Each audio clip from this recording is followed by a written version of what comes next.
the amount of material I prepared is twice as much as we have actually discussed.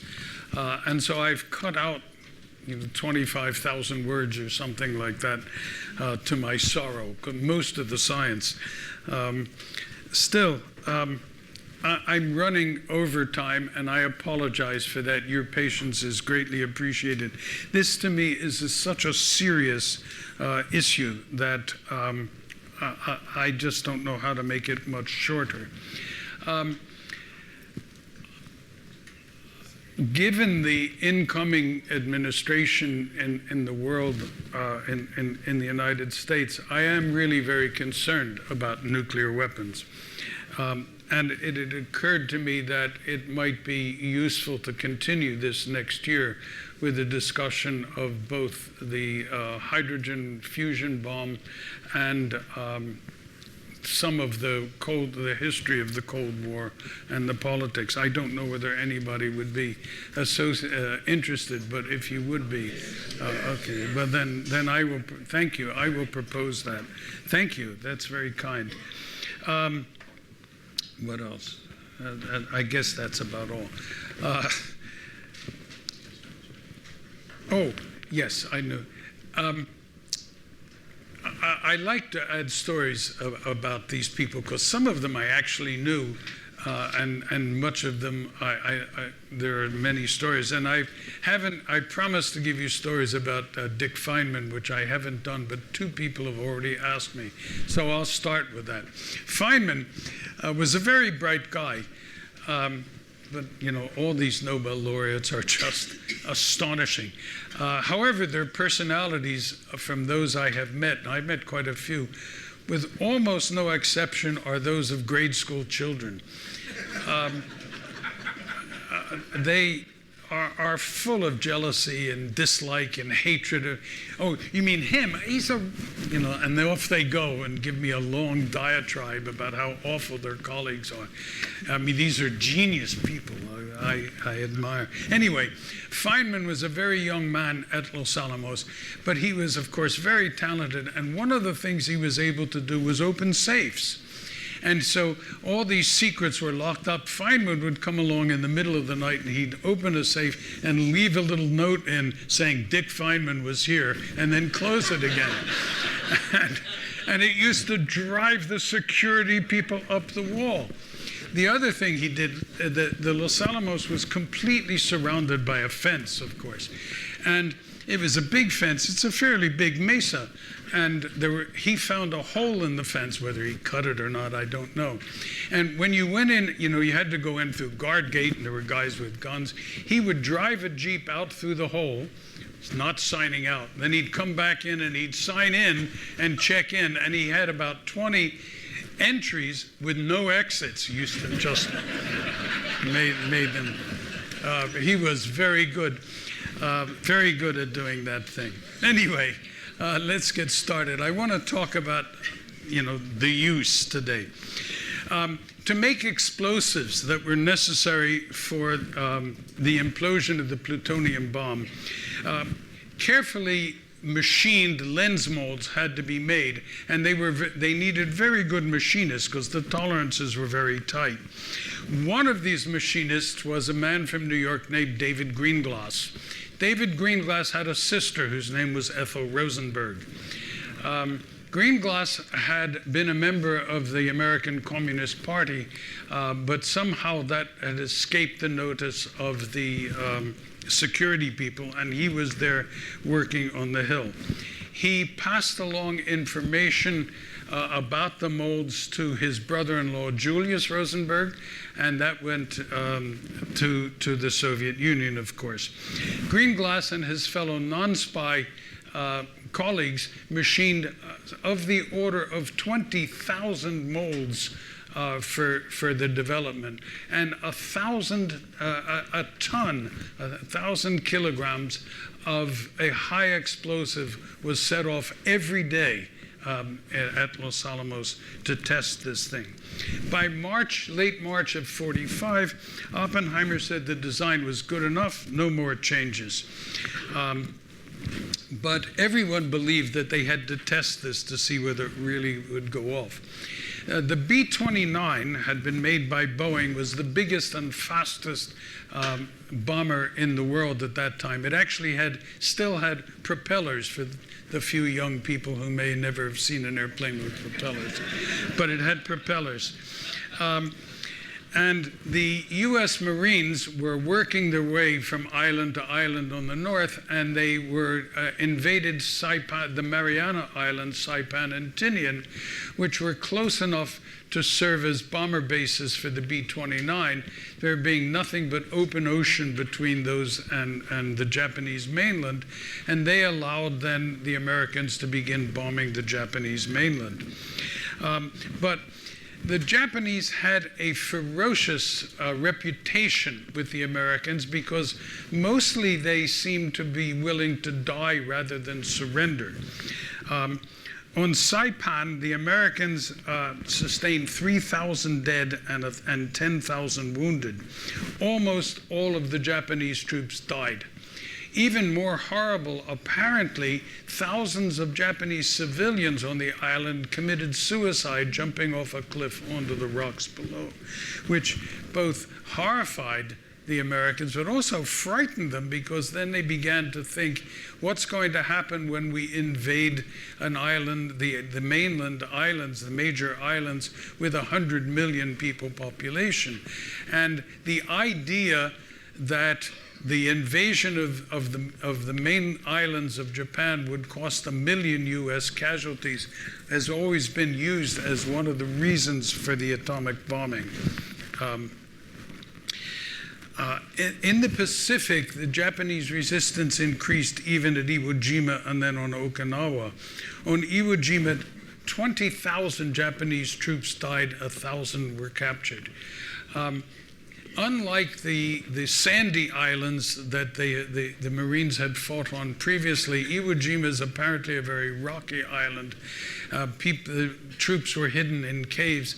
The Americans invented these horrific things called flamethrowers, which would shoot jellied gasoline into caves and burn people to death. It was just horrific. In March 1945, a change in bombing strategy was created by General Curtis LeMay. At that time, over 300 B-29 bombers took off from Guam, Saipan, and Tinian. And each bomber, they could fly at low altitude because the Japanese had basically no air defense left. Each bomber had 180 100-pound jellied gasoline bombs on board. The total amount in modern parlance was equivalent to 2 kilotons of bombs. Okay, that's about 1/10 of an atom bomb. They flew on the 10th of March, arriving at Tokyo at 1 a.m. in the morning. Tokyo, of course, was full of wooden paper houses. They dropped these bombs on an area when the wind was blowing at about 25 kilometers per hour. Those of us who are in this area know what fires can do when the wind blows. They can also create a wind, and the fires that ensued created winds of over 100 kilometers an hour. An area of 40 square kilometers was completely destroyed. 100,000 people were killed, okay, in that one bombing raid. The U.S. continued this in the next 3 major Japanese cities, Osaka, Kobe, and Nagoya, where over 150,000 people killed. These were generally civilians. They were not military areas. The slaughter of civilians had become a commonplace item. Even LeMay, who approved of this, actually not only did it, but approved it, thought was okay, said that had the U.S. lost the war, he would be tried as a war criminal. So he knew very well what was going on. Meanwhile, at Oak Ridge, the enrichment of uranium-235 was proceeding apace. Gaseous diffusion was used to create a product which was then put into calutrons and enriched even further. The enrichment was up to about 80%. Remember, normal ore has 0.7% of U-235. They enriched up to about 80%. Today, 90% is considered bomb-grade HEU, highly enriched uranium. Although the actual enrichment that the U.S. achieves today is classified, I was once told by somebody who works in this area that the percentage of U-238 left in the enriched fuel is less than the percentage of 235 in raw ore. That is, the 235 is greater than 99.3%.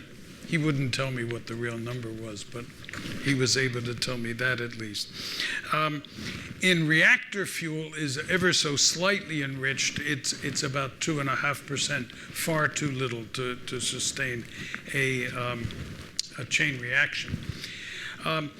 The U.S. began some serious intelligence gathering in Europe in late 1943. 1944.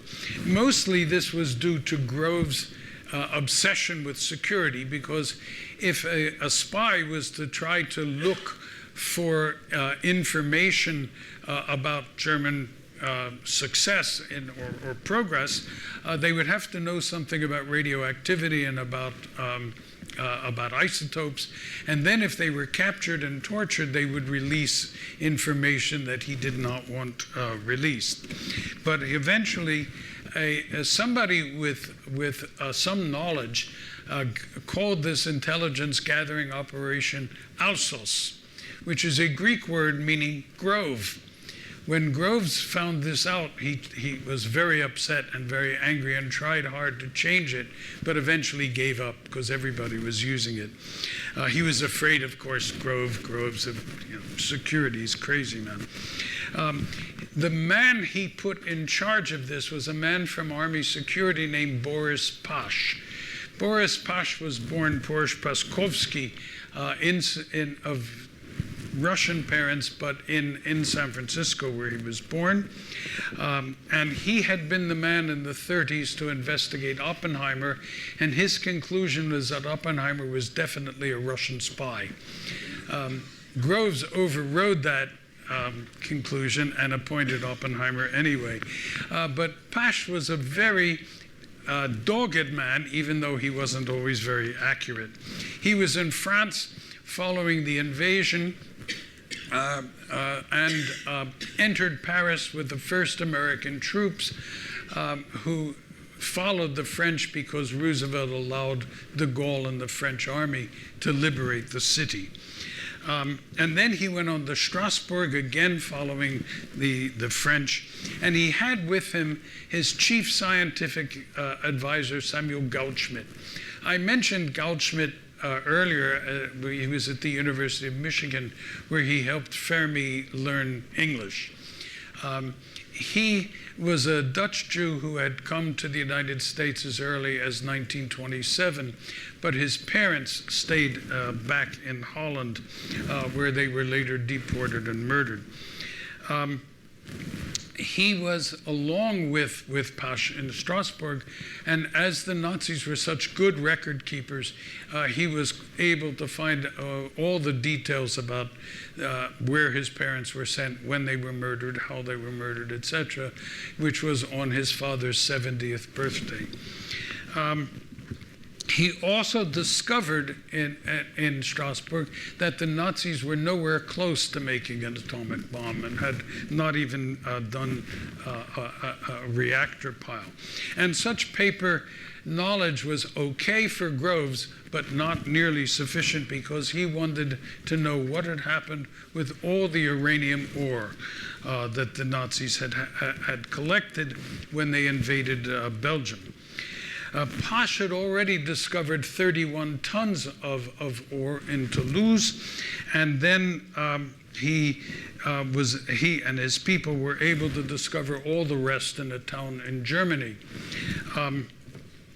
Then he rushed down to the Black Forest with a sizable group of soldiers, where he found all of the German scientists, because he was interested not only in getting all the ore, but he also wanted to keep all the scientists away from the Russian army who was advancing from the east. They've also found what the Germans had accomplished in terms of making a reactor, and I want to read you what he wrote. What eager reports we had prior to the Alamos mission discoveries tended to indicate an active German project. These reports were erroneous. The Germans were in fact doing very little and had not even devised, let alone constructed, a self-reacting pile. Remember, that was necessary to prove that there's a chain reaction before you can build a bomb. In fact, the kind of reports we received early on indicate either an active disinformation project or, as I think to be an actual fact, simply the judgment of people knowledgeable about the early work in Germany as to what the Germans must be doing given the early start they had in the area and their interest in the Belgian uranium supplies. So Alsace was collecting information. The Nazis had no work at all. The Americans had these enormous reactors going at Hanford, Washington, making plutonium on a regular basis, and had all diffusion and calutron plants going, enriching uranium at Oak Ridge.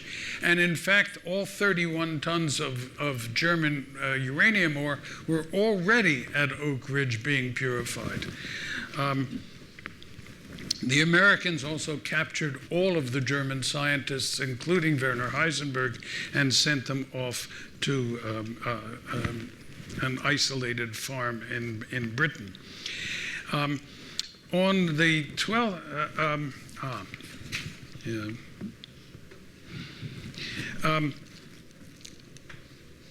at Los Alamos, Otto Frisch was the head of the Critical Assemblies Division at Los Alamos, and it was their job to determine what a critical mass of uranium really was. And that's a pretty dangerous job, because what it meant was putting pieces of uranium-235 together, seeing how it reacted, and not blowing up the entire area and killing everybody on it. Dick Feynman called this tickling the tail of the dragon. And although there was a scary time when Frisch himself put too much together, and he got about something like a week's or a month's radiation dose in a few seconds, but it didn't kill him. Frisch's result was that more than one critical mass would be necessary. On the 12th of April in 1945, Frisch completed his studies of the critical mass assembly. George Kistiakowsky reported that the calculation, he had finished, of course, the design of the implosion method, and the calculations of what people had said agreed with what they had measured, and so that was ready to go as well as it was. This was the 12th of April, 1945. On that very day, Franklin Roosevelt suffered a massive stroke and died. And I remember that day very well, because I was listening to my favorite cowboy program on the radio, and to my intense annoyance, it was interrupted by an announcement that the president had died, and I was quite angry with him for dying during Tom Mix. Truman, who had become vice president in 1944, was now sworn in as president, and Bush and Conan thought it a propitious time to approach Stimson, and through him the president, about some version of Bohr's vision of the future. Bohr's ideas about the control of the bomb were floating around Washington, but there was great fear of Stalin, and a lot of information was given to Truman about what the intelligence agencies knew.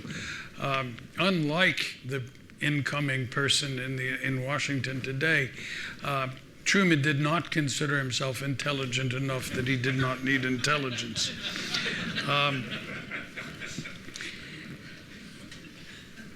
Bohr had proposed that only an open world, modeled in some sense after the way that science actually works, could deal with the existence of this new weapon.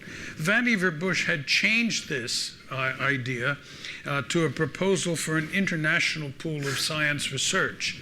And then he passed that idea along, as I said, to Stimson. Stimson thought it inadvisable to do anything until they got Russian agreement for political liberalization in Russia in exchange for the knowledge. But that kind of liberalization is the outcome of open communication, and so he had it exactly backward. And what was happening, of course, by politics was a watering down of, continual watering down of Bohr's original idea. But a long memo was presented by Stimson and Groves to Truman, telling him about the progress on the bomb and what was happening, because he had no idea before this. And they also proposed a special select committee to be informed, to be created to advise both the executive and the legislature branches of government about what this new science pretended for humanity. It was clear that, I mean, this is now April 45, the war was over, VE Day was in May. It was clear the war was over in Europe and well before there would be a bomb available. But not so, of course, in the Pacific, and most people thought that the entry of the Soviet Union to the war could hasten the end of the war. That idea changed rapidly,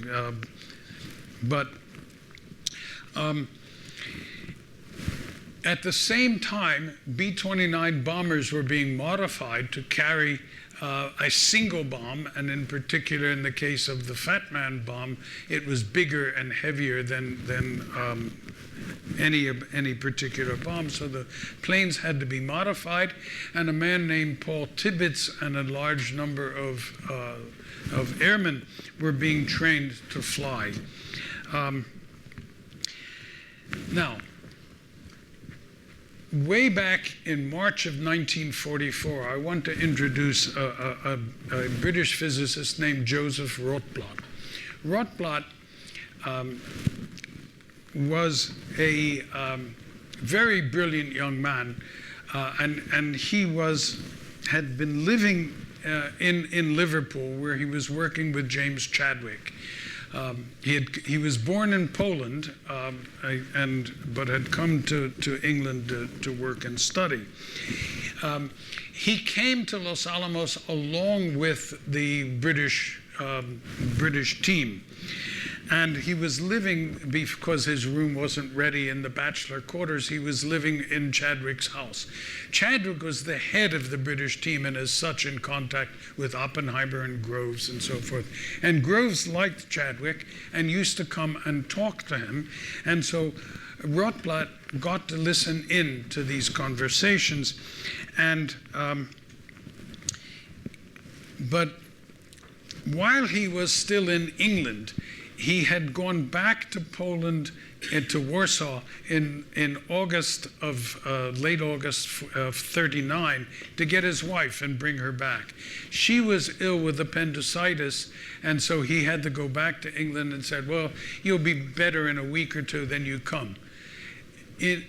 This was late August, of course. On the 1st of September, the Nazis invaded Poland. She was trapped in Warsaw and murdered, and he never saw her again, and of course never remarried. But here Rotblat is now Rotblat in Los Alamos is sitting in Chadwick's house. Groves comes to visit, and he hears Groves say, of course, the real purpose in making the bomb was to subdue the Soviets. And that shocked the hell out of Rothblatt, not surprisingly, because at this time, now we're talking March 44, there was no second front in Europe.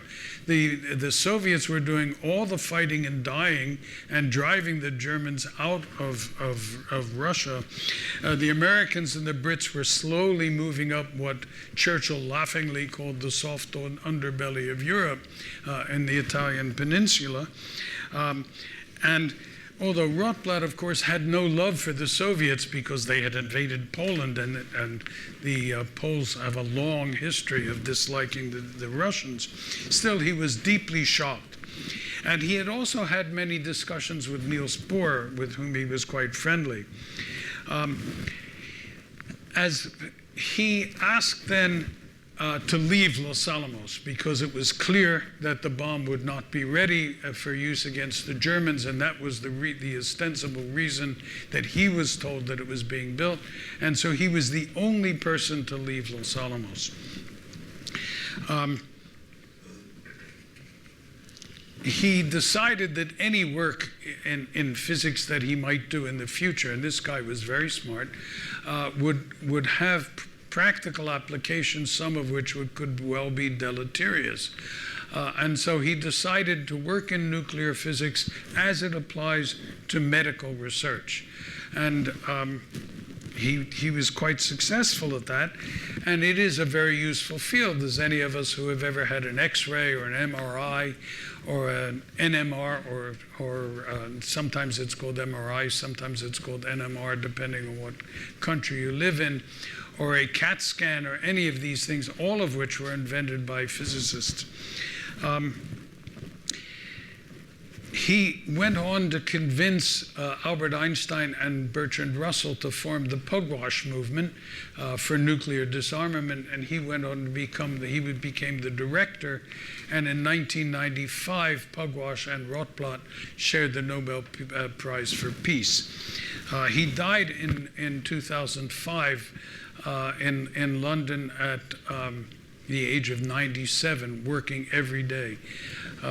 Since I belonged to Pugwash, I met him several times.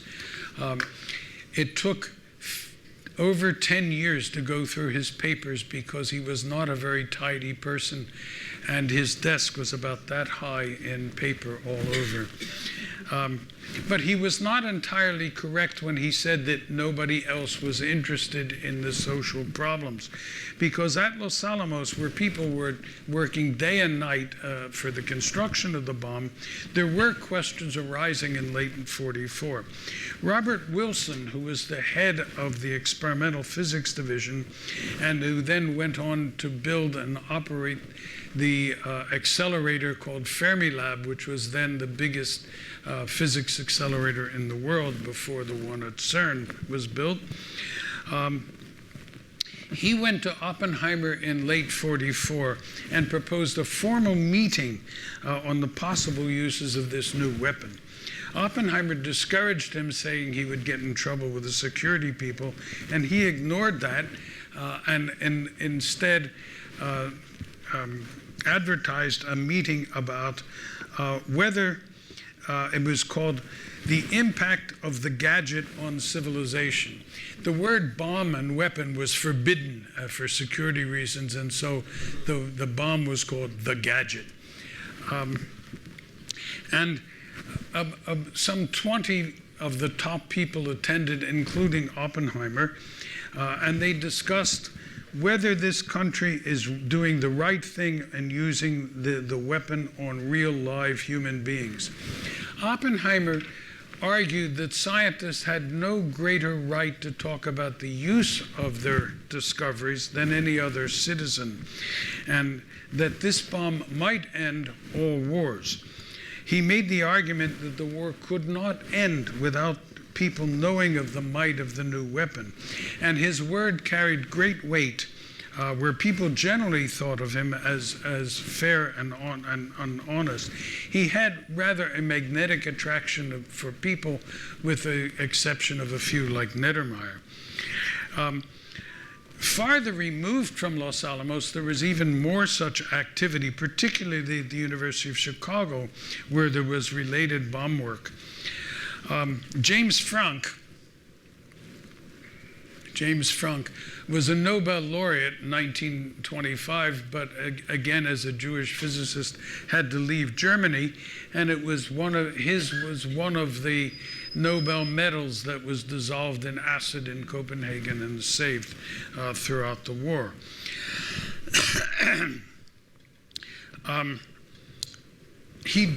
Franck drafted this petition for effective international control and presented it to what was called the scientific panel of the interim committee that had been formed to consider the bomb's use. This committee, which originally had nothing but administrators and politicians on it, but both Bush and Conant thought that we should have a few scientists. So Arthur Compton, Ernest Lawrence, Robert Oppenheimer, and Enrico Fermi were added. The petition was signed by Franck, of course, Leo Szilard, and a lot of other fairly distinguished people.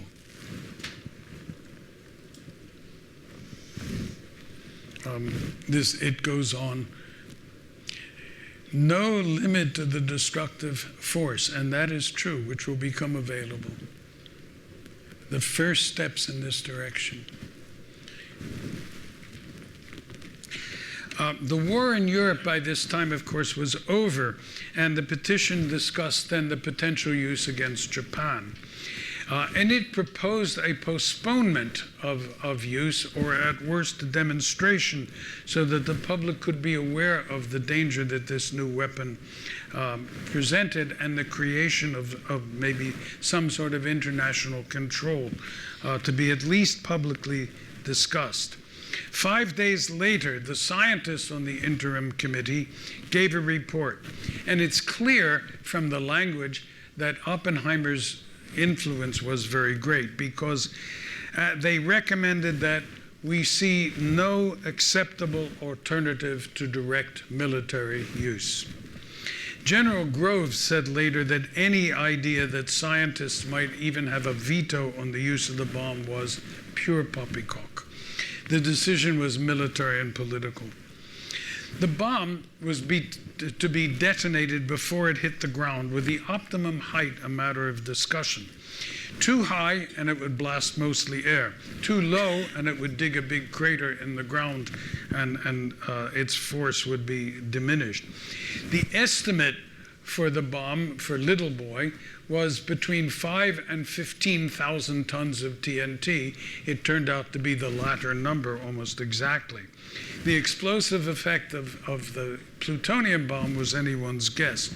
It turned out to be 22,000 tons of TNT. It was clear the uranium bomb would work. The plutonium bomb, of course, needed a test, and they had enough plutonium for one test and one actual weapon. Several cities had been spared firebombing in Japan so that the effects of a nuclear bomb could be properly assessed. These cities were Kyoto, Hiroshima, Yokohama, and Kokura. Kokura was a major weapons area for manufacture and storage. Yokohama is on Tokyo Bay, close to the capital. The other cities are much farther to the west.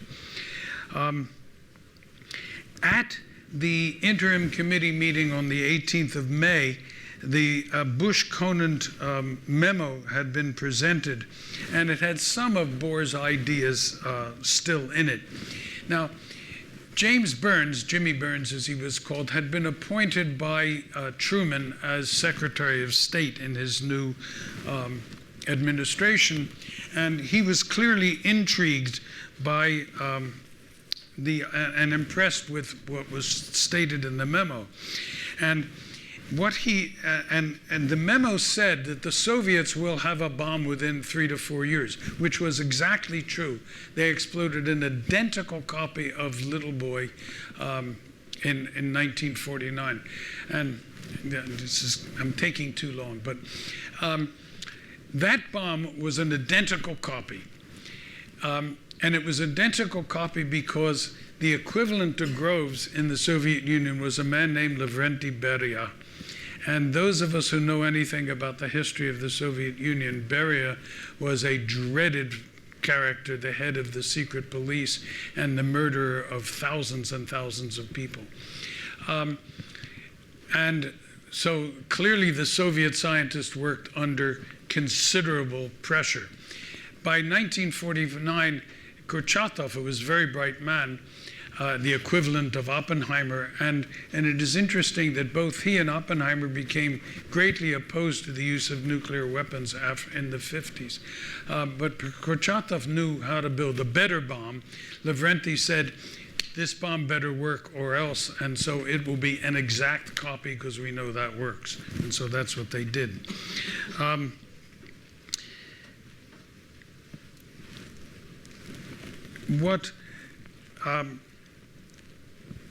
Burns was convinced that the decision about what to do depended on how long it will take the Soviets to build the bomb, because he was a very political person. Well, the petition said 3 to 4 years. Groves was furious. 20 years, he said. And that changed Burns' mind. What nobody knew was, of course, that the Soviets had detailed drawings of how to make the bomb. They knew everything, thanks to the spies they had there. And Churchill, again, was so virulently anti-Soviet that he was unable to understand what a change in world politics this weapon would make. Leo Szilard was becoming ever more desperate, and in April of 45, he prepared a memo for Franklin Roosevelt, who was still president, and he got Einstein to sign it. He wasn't allowed to show the letter to Einstein because Einstein was outside the military, but Einstein agreed to sign it. He took it to Eleanor Roosevelt. She took it, she met him on the 8th of April, 45, and arranged for him to meet Franklin Roosevelt, who was dead by the time of the meeting. Szilard was kind of adrift and didn't know what to do. But then he realized that one of the people who worked for him in Chicago had come from Kansas City, as did Harry Truman. Kansas City was under the domination of a very strong political boss. This young kid who worked for Szilard had worked for the political boss, and therefore Szilard thought this kid and the political boss could get him in to see Truman. And it did work, and he had a meeting with Truman within 3 days, which Truman canceled and sent Szilard off to South Carolina to talk to Jimmy Burns.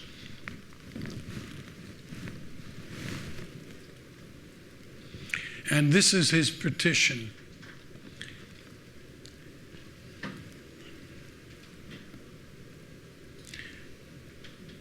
Japan, knowing these terms, refuses to surrender. And it went on to say, whoops, I thought it went on to say, no, anyway.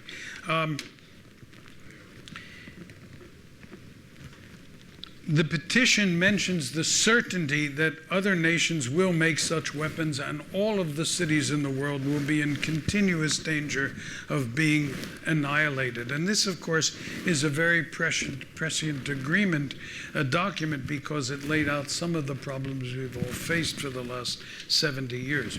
Now, Szilard was not the most diplomatic of people, and he started off the discussion with Burns by insulting him, by saying, well, I know you're a smart guy, but you're not a scientist, and so you really won't understand what I'm saying, but here's what I'm saying.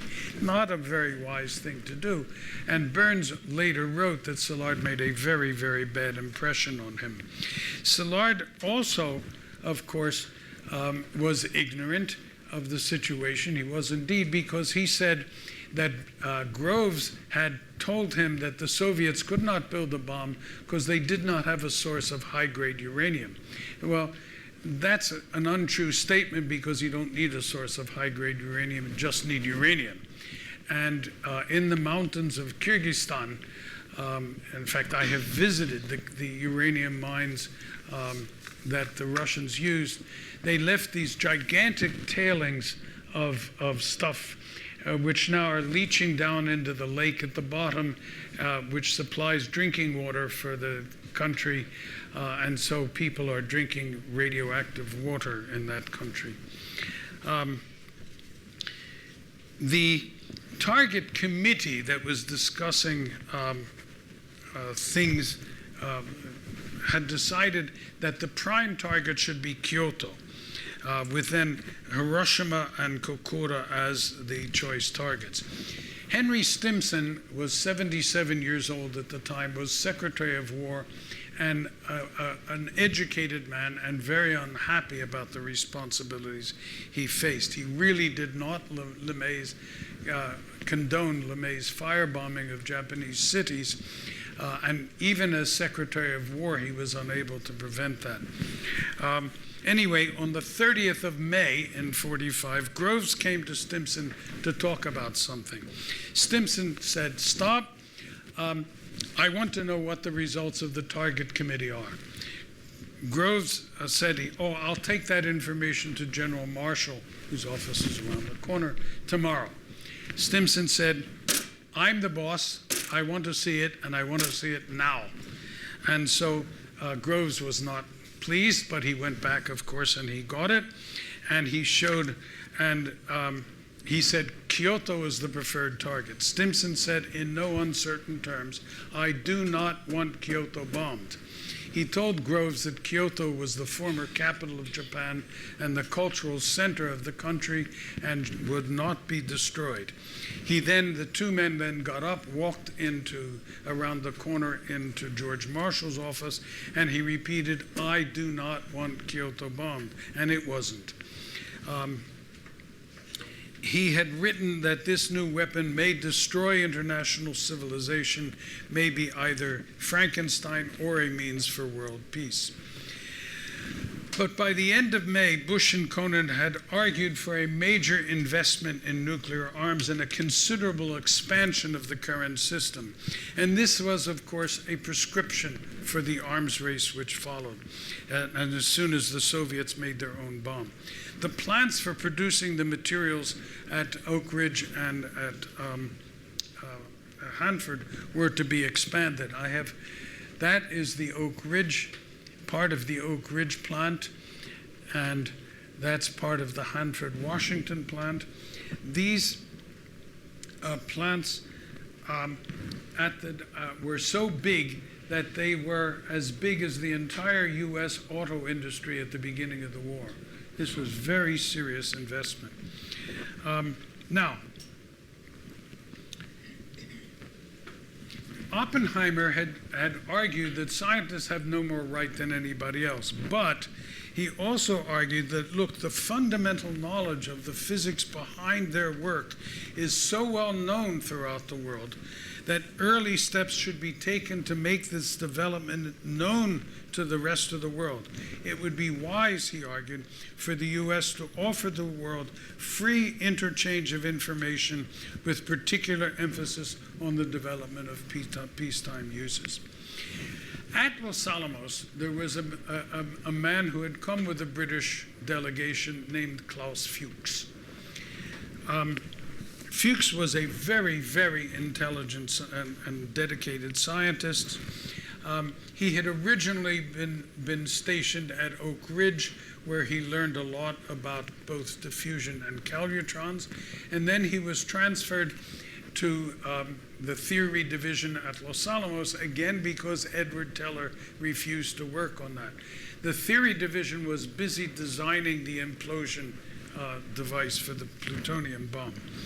He took several trips from the lab, during which he met Soviet agents and passed information, detailed information, including drawings and specifications to the Soviets.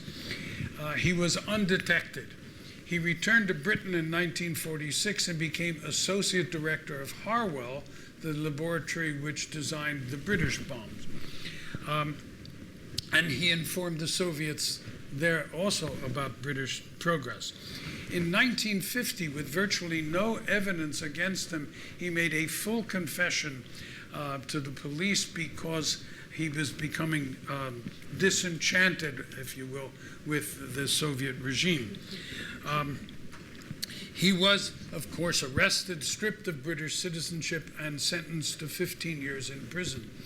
He served 9 and then was released, went directly to East Germany, where he worked on nuclear fission in East Germany, and then died in 1979.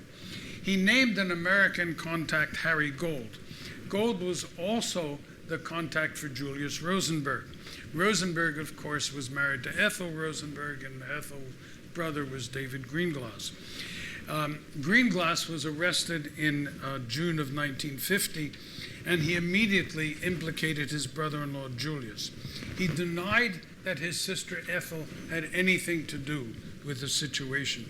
But just before their trial in early 1951, he changed his testimony and said that Ethel had typed up the notes he passed along, and thereby implicating her, of course, as well. Greenglass was convicted and sentenced to 15 years. Ethel and Julius were sentenced to death and duly executed. Greenglass was released in 1960 after serving 9 years, and he lived in New York with his wife Ruth under an assumed name. In the 90s, in his 70s, he recanted much of his testimony and stated that his sister had done nothing and that his wife had retyped the notes, but that he had implicated his sister to save his wife, who had been indicted but not convicted. Who knows what the truth really is. But it, of course, is due to Fuchs and Greenglass that Stalin knew more and earlier about the bomb than did Harry Truman. Fission weapons are limited in explosive force because the chain reaction causes heat and pressure so much that the bomb expands before all the uranium in it has time to fission. Much of the material never really participates. The bomb which destroyed Hiroshima was 2% of fission, which means that 98% of the U-235 in that bomb never fissioned. 2% of it fissioned.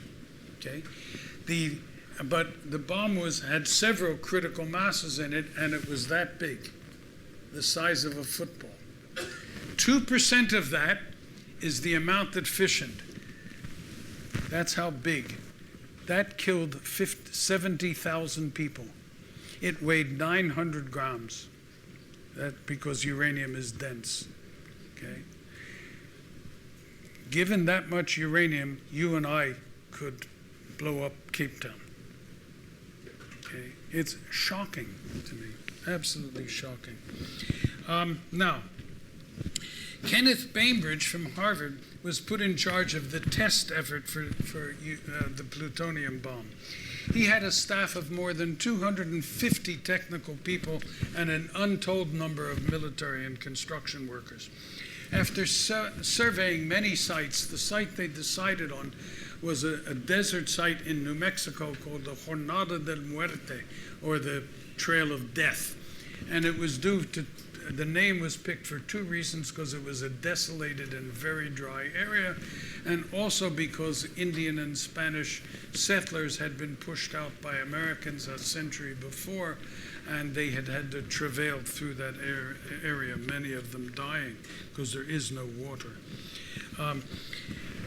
Ground Zero, a steel tower about 30 meters high, was built and built upon a 6-meter deep concrete base to make it very, very strong. Reinforced observation stations were set up 6 miles and 10 miles away.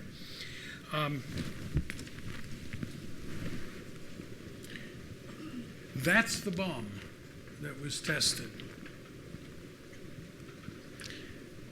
Pretty big. There's it being winched up into the tower. The site was called Trinity, and The name Trinity was given to it by Oppenheimer from John Donne's Holy Sonnets. I'm not sure if I mentioned that before. There's the tower, and the bomb is already up at the top. There was a graduate student whose job was to sit there all night to make sure that nothing happened.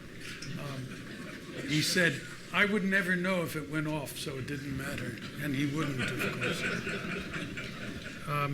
And the reason he was scared is because there was a storm and there were lightning bolts all over the place. There's a picture of a plutonium bomb and what it is. Inside is the neutron initiator, the thing to generate the initial neutrons, still classified. Around it is the plutonium core. Around that is a uranium tamper. And the purpose of that is that the neutrons, some of the neutrons escape. The uranium, being heavy, reflects them back in. And so it increases the number of neutrons. And then around it are all these other things, fast and slow explosives, and then electric sparks to set things off. And that's the whole business. The meeting at Potsdam had originally been scheduled for the 6th of June, but Truman postponed it until the 15th of July so that the Trinity test could take place and he could report the results if it worked, if indeed it worked. This meant that Groves and Oppenheimer were desperate for the test to take place, and the tension was very great. On the 15th of July, the weather was bad, and that's very unusual in New Mexico in the summertime.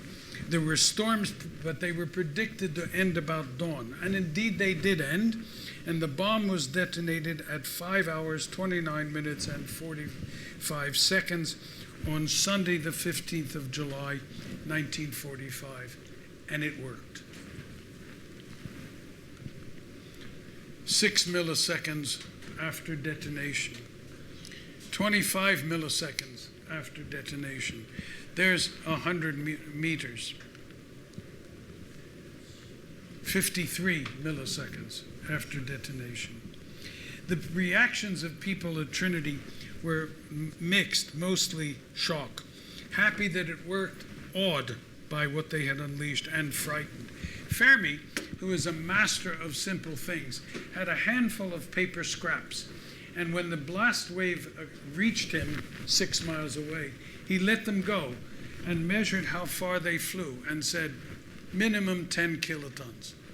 I mean, he was a really smart guy. There are recorded reactions both from Oppenheimer and Bainbridge. Oppenheimer being this famous words from the Bhagavad Gita, Kenneth Bainbridge being more realistic. Now, whether Oppenheimer really said this or not is of some debate, because he had a brother, Frank, who is also a physicist, and Frank said, all he said at the time was, it worked.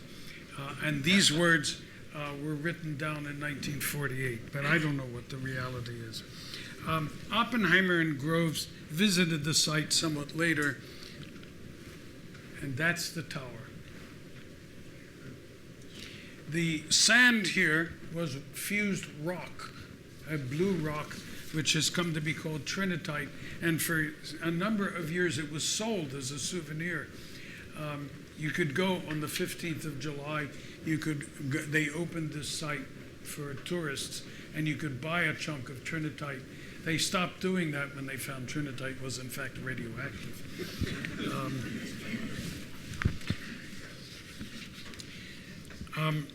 4 hours after the bomb, the heavy cruiser Indianapolis sailed from San Francisco to Tinian, and it had on it the shell and the bullet of Little Boy on board.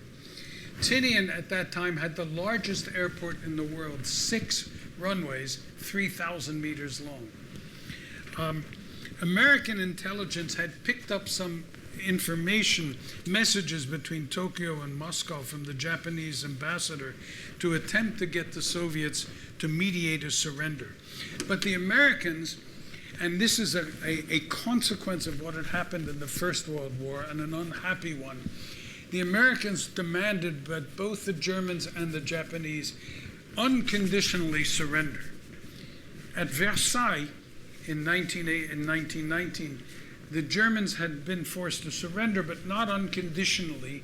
And what happened in the next 20 years, which the US and particularly the UK were very sensitive to, was blamed on the fact that the surrender was not unconditional. And so both the German and the Japanese had to surrender unconditionally. Anyway, again, Truman was now under pressure to finish the war before the Soviets got involved, because they didn't want, everybody was worried about Stalin.